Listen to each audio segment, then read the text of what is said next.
नमस्कार. माझं नाव प्रशांत निकम आणि महाराष्ट्र माझा या चॅनलमध्ये तुमचं सर्वांचं स्वागत आहे.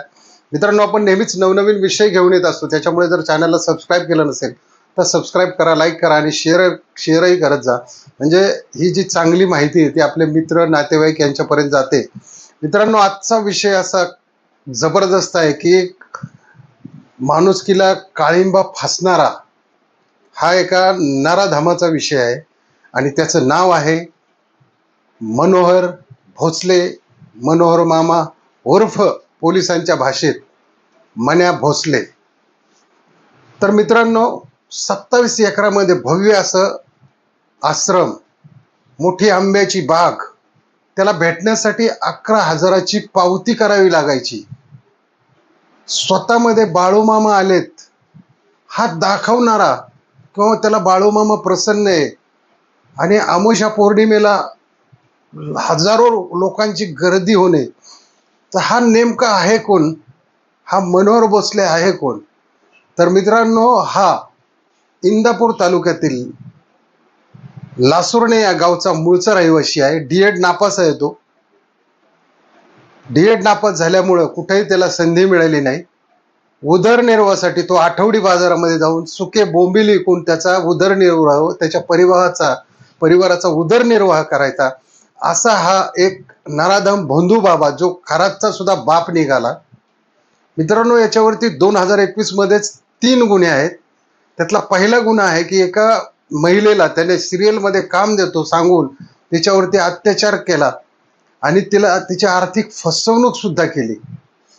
त्याच्यानंतर बारामतीमध्ये जाऊन त्याने कॅन्सर बरे करतो म्हणून पूजा किंवा काही मंत्र असे करून 2.5 लाखाची एकाची फसवणूक केली. त्याच्यानंतर दौंडमध्ये सुद्धा त्याच्यावरती गुन्हा दाखल आहे. मणक्याचे आजार बरे करतो म्हणून त्याने 50,000 रुपये उकळले. या 3 गुन्ह्यात त्याला 2021 साली अटक झाली होती व त्यांनी जेलची वारी पण केली होती. ती वारी झाल्यानंतर तो जामिनीवरती बाहेर आला, कारण त्याच्या डोक्यावरती बड्या बड्या पुढाऱ्यांच्या छत्रछायेचा हात होता. आता आज आपण नावं घेणार नाही, पण त्याच्या बरोबर महाराष्ट्रात ते दिग्गज पुढाऱ्यांचे फोटो आहेत. या पुढाऱ्यांचा हात असल्यामुळं या भोंदूबाबांचं चांगलंच फावलं जात आहे. तर या 3 केसमधून ज्यावेळेस तो जामिनीवरती बाहेर आला, त्याच्यानंतर त्याने जो 4था गुन्हा केला, त्या गुन्ह्यामध्ये ज्याला अटक झालेली आहे ती कुर्डवाडी पोलीस स्टेशनला. तर त्याचा किस्सा असा आहे मित्रांनो, की गौतम कसबे म्हणून एक रिअल इस्टेटचे मालक होते. तर त्या एका हॉटेलमध्ये बसले होते. तर अज्ञात इसमाने, म्हणजे त्याचेच एजंटचा सुळसुळाट असणार आहे. हा भोंदूबाबांचे एजंट म्हणजे जागोजाग पसरलेले असतात. कुठं बघा, गार्डनमध्ये असतील, हॉटेलमध्ये असतील, बाजारमध्ये असतील, जिथं जिथं लोक पीडित मंदिरामध्ये असतील. त्याने सांगितलं, तुम्ही आर्थिक अडचणीत आहात का? त्याने खुल्या मनाने सांगितलं, हो आहे मी, माझा रिअल इस्टेटचा व्यवसाय आहे पण तो चालत नाही. तर त्याने सांगितलं, असा एक मनोहर भोसले नावाचा एक बाबा आहे, ज्याचं आश्रम हे करमाळ्यामध्ये, उंदरगावच्या इथे एक आहे, निभोरे इथे एक आहे, त्याच्यानंतर घुटी गावामध्ये असे 3 आश्रम आहेत. या 3 ठिकाणाहून तो पूर्ण काळा जादू करायचा आणि लोकांची आर्थिक फसवणूक करायचा व स्त्रियांशी नको ते चाळे करायचा. तर त्याला ज्यावेळेस व्हिडिओ कॉलवरती त्या मनोहर भोसलेशी याने बातचीत करून दिली, त्यावेळेस त्या गौतम कसबेला सांगितलं की निभोरे गावामध्ये अशा अशा व्यक्तीकडे तुम्ही 50,000 रुपये द्या. तर त्यांनी ते 50,000 दिल्यानंतर तो जो निंभोरे गावचा त्याच्या मठचा जो एजंट आहे त्याने फोन बंद करून ठेवला. त्याच्यानंतर हा जो मनोहर भोसले आहे उर्फ मन्या भोसले, त्याला गुन्हेगारच म्हणावं लागेल, कारण याच्यावरती 4 गुन्हे आहेत. याला मनोहर मामा कसं म्हटलं जायचं? तर याने सुद्धा त्याला कुठलाही प्रतिसाद दिला नाही, कुठलीही पूजा अर्ची केली नाही आणि त्याला कुठलाही फरक पडलेला नाही.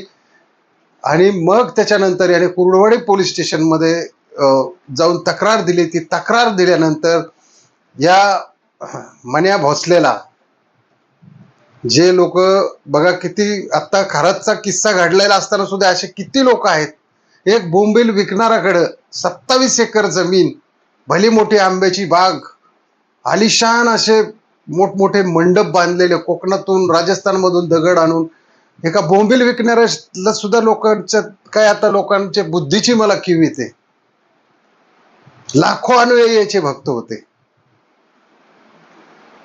तर यानेही प्रतिसाद न दिल्यामुळे त्यावेळेस त्याच्यावरती तक्रार झाली व त्याला आता पोलिसांनी अटक केलेली आहे. तर मित्रांनो, विषय सांगण्याचा असा महत्वाचा आहे की कुठल्याही माणसाच्या शरीरामध्ये बाळूमामा प्रवेश करत नाही, किंवा स्वामी समर्थही प्रवेश करत नाही, किंवा गजानन महाराज नाही, किंवा कुठले बजरंगबली नाही, किंवा कुठलाही देवी महादेव नाही, काही नाही. हे सगळं चाललेलं थोतांड आहे. फक्त पुढचा माणूस जो अडचणीत असेल त्याला अजून अडचणीत आणायचं आणि त्याच्यावर आलेल्या वाईट वेळेचा फायदा घ्यायचा या नराधमांना माहिती असतं. आणि एवढे मोठे याने घबाड गोळा केलं, याला कुणाची तरी साथ असलीच पाहिजे. म्हणजे आपल्या महाराष्ट्रातील मोठमोठे आमदार, खासदार, मंत्री याच्याबरोबर याचे फोटो आहेत. मग आता भोंदू बाबा पाळतोय कोण नेमकं? हा समाज पाळतोय की हे नेते सुद्धा पाळतायत? नेत्यांना वाटतं की आपण राजकारणात उतरल्यानंतर यांच्या आशीर्वादाने निवडून येऊ, असं होत नाही. जनतेची कामं केल्यानंतर तुम्हाला कुठल्याही भोंदू बाबाकडे जायची गरज नाही आणि कुठलीही काहीही करायची गरज नाही.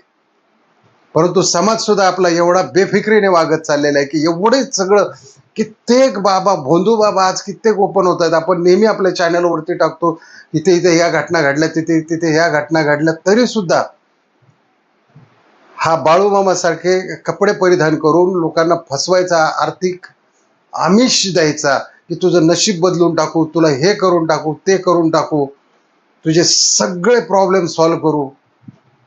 आमोशा पौर्णिमेला तर अक्षरशः मरणाच्या तिथे माळ रानावरती 200-500 मोठमोठ्या कार लागलेल्या असायच्या. म्हणजे जर सकाळी माणूस गेला त्याचा संध्याकाळी नंबर लागेल का नाही सांगता यायचं नाही. असं या बोंबील विकणाऱ्या बोंबल्या बाबाच्या नादी लागून अनेकांची घरं बरबाद झाली. तर तुम्हीच सांगा मित्रांनो, इथून पुढे तुम्ही कुठल्याही भोंदू बाबांकडे जाऊ नका. तुमची श्रद्धा आहे ना, तुम्ही अक्कलकोटला जा, तुम्ही बाळूमामाला जा, तुम्हाला जायचंय काळूबाईला जा, तुम्ही त्या मंदिरात जा जिथं त्यांची मंदिर आहे, जिथं त्यांचं वास्तव्य होतं. आज या कलियुगामध्ये कोण जर म्हणला माझ्या अंगात बाळूमामा आलाय तर त्याचं टाळकं हाना. कारण अशा कुठल्याही गोष्टी होत नाही. तुम्ही लक्षात घ्या, तुमची एवढी श्रद्धा मंदिरात आहे, तुम्हाला कधी देव दिसला का? तुम्हाला कधी देव प्रसन्न झाला का? मग ह्या बोंबील विकणाराला, सुकट विकणाराला, लुबाडणाराला, बलात्कार नराधमाला, अशा लोकांना कधी देव प्रसन्न होतो का? याला असल्या लोकांच्या भूळ थपेला जाणारे, म्हणजे याला सपोर्ट हा खरा ही जनताच देते. अरे तुमचं दुःख आहे, तुम्ही सोडवणार. काम हा सगळ्यात मोठा पर्याय याच्यावरती. तुम्ही आर्थिक अडचणीत आलात, तुमचं काम तुम्ही सुधारा. तुम्ही आर्थिक सल्लागारांकडून सल्ले घ्या, किंवा तुमचं कुठे चुकतंय तुम्ही बसून म्हणजे चिंतन करा की तुमचं कुठे चुकतंय, कुठे चुकत नाही. परंतु तुम्ही अशा भोंदू बाबांकडे ज्याची भेटायची पावती 11,000ची, मग घेत काय असेल तो? खरे आपले जे आहेत ते प्रेमानंदजी महाराज पहा तुम्ही, कोणाकडून 1 रुपया घेतात का? अनिरुद्ध महाराज पहा, 40,000 लोक 24 तास, दररोज 24 तास सेवा चालू आहे तिथं चांगल्या जेवणाची. यांना म्हणायचं संत. हे बोंबील विकणारे जर तुम्ही इथं संत केले, सगळ्यात जास्त भोंदू बाबा आपल्या महाराष्ट्रात आहेत. त्यांना माहिती आहे महाराष्ट्राचा माणूस भावनिक व्हायला कधीही विसरत नाही. भावनिक होऊन भावनेच्या भरात त्याला जाऊन शरण होतो आणि लुटल्यानंतर मात्र पोलीस चौक्या हुडकत हिंडतो. त्याच्यामुळे मित्रांनो, इथून पुढे सावध राहा आणि आपल्या युट्यूबच्या फॅमिलीला आपण नेहमीच असे विषय सांगत असतो किंवा असे विषय घेऊन येत असतो ज्याच्यामुळं की आपल्या युट्यूबच्या फॅमिलीची कुठेही फसवणूक होऊ नये. त्याच्यामुळे जर चॅनलला सबस्क्राईब केलं नसेल तर सबस्क्राईब करा, लाईक करा, शेअर करायला विसरू नका. जय हिंद, जय महाराष्ट्र.